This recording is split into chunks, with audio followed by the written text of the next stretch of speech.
McCarthy handling the Aaron Rodgers watch back in Green Bay? It's in the evaluation process. I don't have an answer for you. I mean, I'd like to know as soon as possible. Frankly, it'd be best for Aaron to know as soon as possible. I mean, he's the one that has to be ready. Scott Carter, a pleasure to talk to you. This is Marky Bilson of 1420 NBC Sports Radio Tri-Cities. How do you do? Conversations with him. This is a medical decision. Thank you. He's always so positive here. Anyway, which is good, considering the downers that I've had to be around all this time. But no, seriously, I'm glad. Thank you. I know you're doing a football coaching search, and I think everybody knows you're doing a football coaching search. But there are, a lot of questions that I do want to ask you. So, yeah, we'll be doing that in about 10 seconds, okay? Head-to-head on NBCSN, Tampa Bay at St. Louis. I'm Jeff Hayes, NBC Sports Radio. Okay. I got to come on now. I know that sounds terrible. Hey, it's Marky Bilson on here with Tri-City Sports Now with a very special guest here and a very news-making guest. Scott Carter, he's the athletic director of East Tennessee State University. He's going to be hiring a football coach and some other people involved. And I guess that's what I should start off asking you this. Carl Torbush retired on Friday. Perhaps he's still aboard an administrative capability right now, but the end is near, let's just say that. And, you're the athletic director, but let me ask you this. Oftentimes in college athletics, it's not just the athletic director that chooses the football coach. So who's joining you as you look to find another man to lead the Buccaneers program? That's a good question, Marky. I would, first of all, but before I answer that question, I have to say that Coach Torbush has just done an unbelievable job preparing this athletic program and our football program, obviously, for our future. I think he is a very special person, a very special leader, a man of character and integrity that has built an incredibly strong foundation for our football program, a foundation now that it's prepared for whomever our next leader is going to be. And for that, I'm very, very thankful. He is still our head coach. His contract runs through June of 2018. We're going to honor that contract, and he will sustain being our head coach until such time as we hire and announce a new one. And at that time, we will have a very classy and professional transition of leadership in a football program at that time. And I'll segue into the question you asked. I'm working with our president, Dr. Brian Nolan, in this search, and he and I have always been, from the day I arrived on campus, and in lockstep of communication of what he wants, what I want, and put those things together for the greater good of our athletic program and university, and certainly in this case our football program. So I'm really enjoying this process with Dr. Nolan and going through that with him. So we're very thankful to honor Coach Torbush in what I felt like was a great day on Friday, and certainly enjoying this process now and working together. Well, Brian Nolan involved then in the coaching search, but I got to ask you this. Since you think so highly of Carl Torbush and you're looking for a new coach, why not then just use Friday as also an announcement to promote one of his lieutenants to the head coaching position, as many ETSU Buccaneer fans have sort of theorized they'd like to see this assistant or that one be promoted. If Carl Torbush is a guy that you went to with an extension not long ago, wouldn't the best candidate therefore be one of his lieutenants? Well, Marky, I think there's excellent candidates all over this wonderful country. There's a lot of fine men that have the values and integrity and character that Coach Torbush has. I don't say that they grow on trees, because Carl is a very unique individual. I do think we have some interest from within, and I think there's some interest, obviously, from outside as well, because of the job that Coach Torbush has built for us. So, I feel like the best thing we can do from an athletic department is to be very deliberate in our search and to really work through this process with a peripheral on and evaluate the different types of people that we might be interested in or that might be interested in us, and utilize a process to make sure that we get the very, very best person and fit for this football program. And what's a fit at ETSU may be a different fit for some other school. I don't want to speak about other programs, but I know we have a very special opportunity here for someone. And again, I go back to program and doing it the way he's done it, I think it's created a very, very quality opportunity for someone. No, I would agree with that. I mean, obviously, ETSU is a different place than, say, I don't know, Temple, or just to throw out another college. You know, it's inner city based. ETSU is, although in a city, and more of a rural city, if you will. So I see that. But I guess that goes into this next thing where I look at the coaching search, and I've got to think, you know, you're talking about a search. And it would seem to me you wouldn't therefore want to hire, the way things are going right now, an assistant, because I would think that if you ultimately did hire one, it would seem to me that after a period of time when they're always around and that's who you promoted, that would not be a full vote of confidence for said head coach. And so I would ask, I mean, again, just specifically, do any of the current assistants have a shot at this job?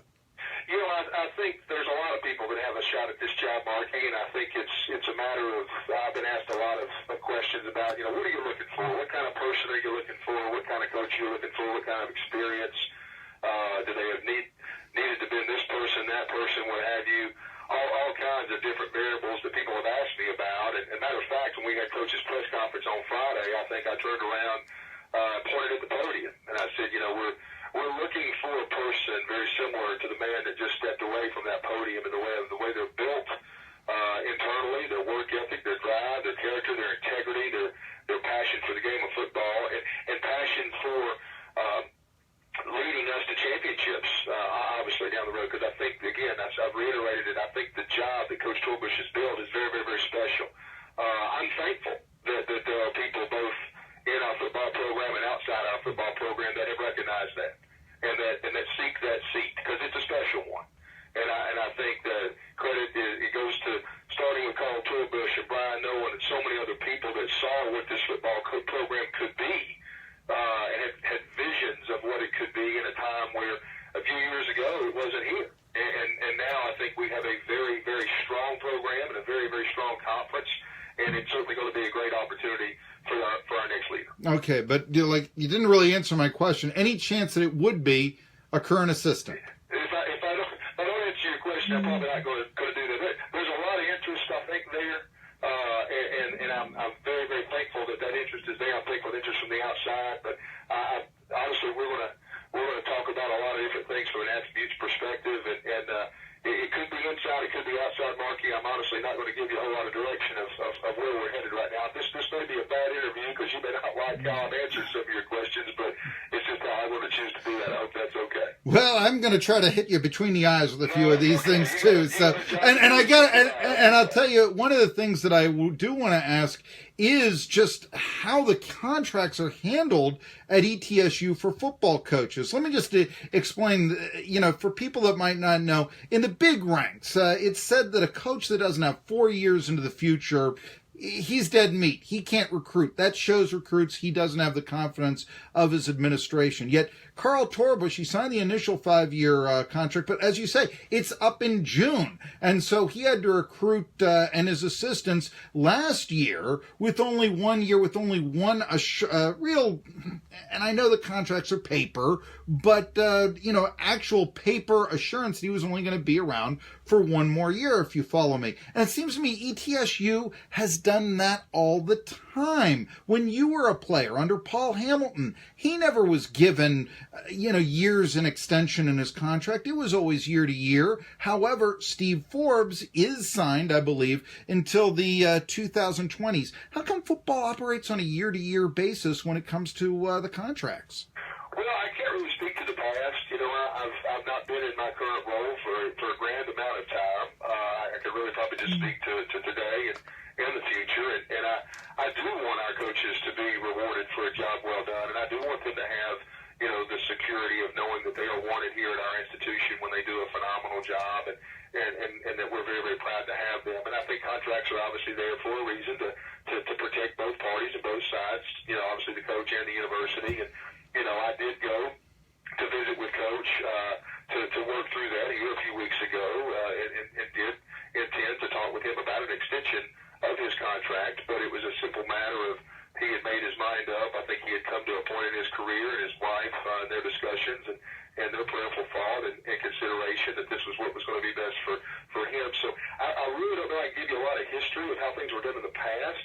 I would like to formulate things in the future with the blessing of our president, our board of trustees, that puts us in the competitive market, obviously, of our peers around the country that we're working very, very hard to beat on a very regular basis, not just compete with, but beat. And I think that's a piece of the puzzle as it relates to contracts. When you look at benchmarking around different areas around the country, there are some common practices, I think, that are out there in the way of what the industry standards are in the lingo and the coaching realms and those types of things. So, we're not trying to be unique in any way or do things in our own manner. I think we look at individual relationships and in contracts with every individual coach, and it's a singular conversation with that particular person at that time, and the university will certainly do what it feels is best to prepare a contract for that particular person. Okay. Therefore, Scott Carter, athletic director of ETSU, would it be a goal for Scott Carter, if you had your druthers, that in the future football coaches would not be on a year-to-year basis? I think with our head coach, obviously, I'd like to put something that's very fair and equitable for what they're going to be as our coach. So, for instance, the conversation of a multi-year contract for this next coach, I think is a reasonable one to have. I think that's probably going to be the expectation, whomever that person's going to be. If I were in the market to be our head coach, that's an expectation that I would have. I do think that is gravitated towards the industry standard as it relates to that agreement between that head coach of that sport in the university. And I think it's actually starting to happen in a lot of our other sports. You mentioned Steve Forbes. There's a lot of conversations I'm having with some of our other coaches right now. It's not really appropriate to discuss who and the specifics, but it's not an uncommon thing that we discuss here in our athletic department. And I think you will find maybe in our future conversations, Marky, as some of those things do get shared publicly, that some of these answers that I may be not being totally forthright with today will manifest themselves in the execution of what we're going to be doing, because ultimately that's going to be where the rubber meets the road and the contracts that will ultimately be available for everyone to see. Okay. Well, we're talking to Scott Carter. He's the athletic director at ETSU. And I get, you've mentioned a lot about Carl Torbush, and you think he did a great job and such. But ultimately, I got to ask you, the Buccaneers are 11-22 under his watch. Meanwhile, Kennesaw State, they just went to the semifinals of the FCS playoffs. In their first year back as a football program, UAB was 8-4. Old Dominion made the playoffs out of the FCS in their third year. Mercer is a 500 program. South Alabama, I think, won their first 17 games when they started up football. I know a lot of people say, give them time, it's a third-year program. But I got to tell you, I've looked at a lot of programs that have started up football recently, and by the third year, that's kind of an indication of where the program is going to go. Now, forgive my long-windedness on this question, Scott Carter, but here we go. You're talking about the foundation that Carl Torbush laid for the ETSU football program. Is that foundation only winning 1 out of every 3 games going forward? Because it seems like it almost is by all the praise that he's been given. Well, I think it's a very, very broad term. If you ask Carl this, would he have preferred to been 7-4 this year as opposed to 4-7? Sure he would. We want to win every single game we roll the ball out there for. But I think in the term that I use, foundation, it's a very, very, very broad term. And I say broad in that we have a whole lot to do here. I read a statement at his press conference that don't have it right in front of me, but he did a job that everyone I think knew was going to be extraordinarily difficult, because when he came here, there wasn't any balls or whistles or uniforms or helmets, all the way to navigating the pathway back into the Southern Conference, which in my opinion is the toughest conference in FCS football, which I think plays into part of your question, the competition that we played, the strength of schedule that we played. Not making excuses, but I think those are facts. All the way to a true foundation of having an on-campus facility, a green stadium, which is very, very special to all of us. And seeing all that happen at a rapid pace. And by the way, I think the strongest piece of that foundation was recruiting young men that came here literally from a recruiting promise to play 2 years in a high school football stadium and actually be recruited when there was the concept concept of that stadium. So, they came here with a promise. That I think they got to see day by day and year by year that promise be fulfilled with honesty and integrity. So when I say foundation, I say it in a very, very broad term. Absolutely, we want to win more here at ETSU. The standard of excellence that we talk about is winning championships. We've won championships across the board in our athletic program. Obviously, football can do that, and I think we'll do that in the future. And I think Carl has prepared the next leader, prepared this program for the next leader, so that they're going to have those types of opportunities. So when I speak of foundation, that's what I'm talking about. But I do want to give you a couple of things that I'm very, very proud of. And yes, we can build on these. Yes, they can be better. But you mentioned two programs. You mentioned Kennesaw State. You mentioned Mercer. We beat both of those programs, obviously. In the last couple of years, we've been victorious there. I want to say that when you look at the last 2 years in conference play, we've been able to win beat half the teams in the league. We've not won as many conference games as maybe we want to. We want to win them all. But we have beat Western Carolina at Bristol Motor Speedway. We have beat Mercer here at home. We have beat VMI, and we did upset Sanford last year, obviously, who was a playoff team. And if I'm not mistaken, I could be wrong about this, but I'd say it's right at the top. Over the last 2 years, the Southern Conference has had 7 FCS playoff participants, 4 last year and 3 again this year. And I think that is, if it's not the most of any conference out there, I think it's right at the top. So our competition level is very, very strong. I can see that. I would just point this out. You mentioned the Kennesaw State victory and you mentioned the Mercer victory. I mean, I could flip that around and say, well, why couldn't you build off of that? I mean, after Kennesaw State, 2 games later, you can't even cross the 50. Now, I know those are questions that should be given to the coaching staff and such, but I think this is the frustration right now with the ETSU fan, and certainly going 4-7 after a 5-6 year. And, this kind of goes into something I've talked about here, Scott Carter, and you've been around ETSU a long time, as well as the University of Tennessee. You played, for people who don't know, he was a fullback for Paul Hamilton from 98 to 2002. And I know that it seems to me at ETSU this happens a lot. Here's a program, they're 11-22, and that press conference, I never saw more praise, we're doing it the right way for an 11-22 football program in my entire life. And this is I've been around this. I remember winning the right way. That used to be the phrase for ETSU sports. And it seems so pretentious. I mean, they were dropping down to the A-Sun. They were cutting football and all this, yet they were winning the right way. And so the question I ask is, ETSU culture, is it almost too positive? Are you trying to sweep everything negative under the rug as if we're not going to see it? Well, no, I guess I would challenge people to, and you do a good job of this, Marky. You're bringing it up right now. I mean, I think if the negative needs to be discussed out there, and you mentioned 11-22, do we want to be better? Absolutely. Do we have the potential right now to chart a course forward to be better and to win championships? I say absolutely. I think that's why it's obviously very, very important who we do select to be our next head football coach. And I will say this. I mean, I don't pretend to know what all of our fans know and what their excitements are, their celebrations are, their disappointments are. I mean, everybody's different, and we live in a wonderful country which allows them to enjoy things in their own manner and praise things they want to, but then maybe criticize things that they want to as well. And I hope that we can accept that in every fashion in a manner of pushing the program forward.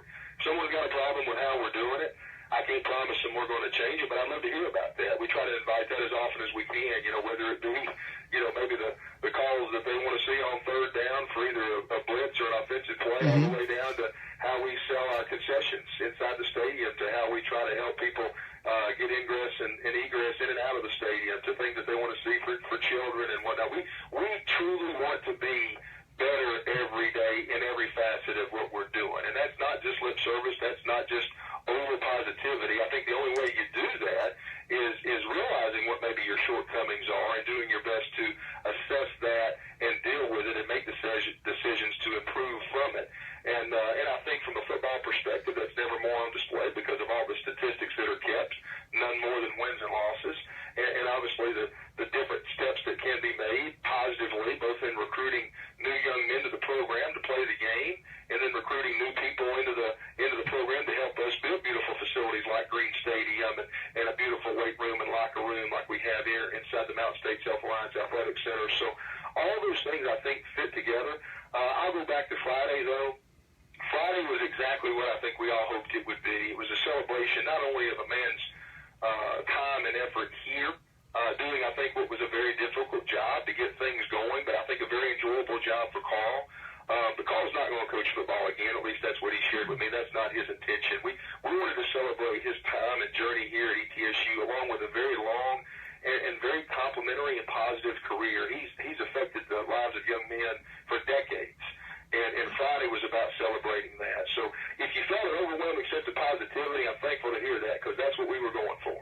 Well, I want to, and there's nothing against Torbush. I've known good coaches that have had losing records. Paul Hamilton, when at the end 2002, you played for him. I assume you had a good relationship with him, but at the end 2002, you're 4-8. You know that. You played on that team and such. You played on the 4-7 98 team. That had to be quite a eye opener. Your first game is at the Orange Bowl right there, losing 66-17 for folks who don't know it. Talking to Scott Carter, he's the AD at ETSU, and talking a little bit about you mentioned the stadium that has come out now.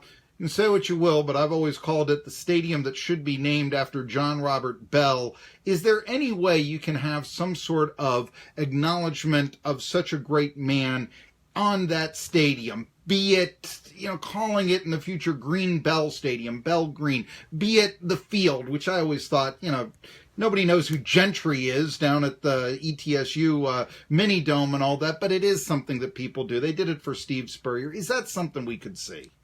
Yeah, that's a great question. I won't speak to specifics, but I will tell you this: I've had, and we've really tried to take a look at our history here, and obviously Coach Bell and his teams and the story and history that they have had, and it's still celebrated. I want to say we're coming up on the 50th anniversary of the Grantland Rice Bowl here very, very soon, and what a great celebration that's going to be to remember that tremendous accomplishment of all those gentlemen and everyone that supported them. But I've had some ideas, Marky, and I hate to do this, but I'm not going to share all of them here today because they're still very much in the budding process. It may be something that works. It may be something we go another direction. But Coach Bell has been on my mind for quite a while in some ways that I think it would be wonderful to honor him and his legacy here. And some other people as well that have been a huge part of our history and tradition. I think it's a great thing to look back and celebrate the moments that are very, very memorable. And I think it shows an appreciation currently and then towards the future for all the milestones and the pathway to bring a program to what it can be and to what we're building here at ETSU, which, as I've said before, we're building a championship program. That's where we're headed. That's what our vision is, and that's what we're going to be about. And Coach Bell knows that. He lived that. His team was at the pinnacle of that back in 1969.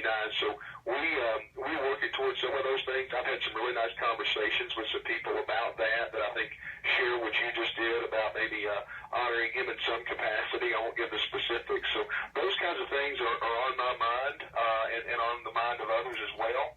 So we'll see what happens in the future. But I think all those things, we were talking about positivity a moment ago, when you can celebrate your history and success, I think we need to do that every chance we get. I know people are talking about on your new stadium, on the visitors' side, people are roasting. Might you build, let's say, a covering or something in the future on your new football stadium for that side? Therefore, the same people could be in the shade? You're talking about on the east side of the stadium? Yeah. Okay. It's a good concept. That's really, it's not something we've discussed at length right now. I'd be lying to you if I told you it was in our plans currently. It's not. I'll never rule out anything as it relates to considerations for the future. But right now, that's not something that we're addressing. I'll tell you what we are, and if you don't mind, Mark, sure. We can do one more question after this one. I've got a one. I understand. I understand. I do want to tell you right now our focus. I'm very, very proud of this focus. Is on the Bond Facilities building. The university has been very gracious in allowing us the usage of some space in there, and we used it this season for a home and visitor locker space pregame and at halftime. And our efforts right now are to renovate that space. I want to say it's somewhere at about 8,000 square feet total, give or take a little bit.